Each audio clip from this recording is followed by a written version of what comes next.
मेळघाटमध्ये धरती आबा जनजातीय ग्राम उत्कर्ष अभियान आणि या अंतर्गत सलोना इथं अभियानाचा शुभारंभ करण्यात येतोय। आदिवासी समुदाय जनजागृती करता हा उपक्रम राबवला जाणार आहे। जास्तीत जास्त सर्व आदिवासी लाभार्थ्यांना ज्या काही शासनाच्या योजना आहेत तर त्या योजनांचा फायदा हा आदिवासी लाभार्थ्यांपर्यंत पोहोचला पाहिजे। आज आपण इथे सलोना इथं हे IEC कॅम्प घेतोय। या अंतर्गत विविध विभागांमार्फत लाभार्थ्यांना आपण कास्ट सर्टिफिकेट देतोय।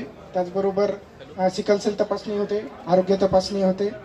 यासारखे आपण 321 ठिकाणी हे कॅम्प घेणार आहोत। त्यांच्यापर्यंत वैयक्तिक विकासाच्या योजना असतील, सर्वांगीण सामूहिक विकासाच्या योजना असतील, या सर्व योजना त्यांच्यापर्यंत पोहोचाव्यात, त्यांचा लाभ कशा पद्धतीने घ्यावा याचे त्यांना मार्गदर्शन व्हावं, यासाठी जनजागृती अभियान देखील या कॅम्पचा एक महत्त्वाचा हेतू आहे। अर्ज गोळा करणं आणि त्यामधून त्यांना नजीकच्या काळामध्ये त्यांना आवश्यक असणारे सर्व पात्र लाभ मिळवून देणं, हे देखील यामध्ये आपल्याला इप्सित साध्य करायचं आहे।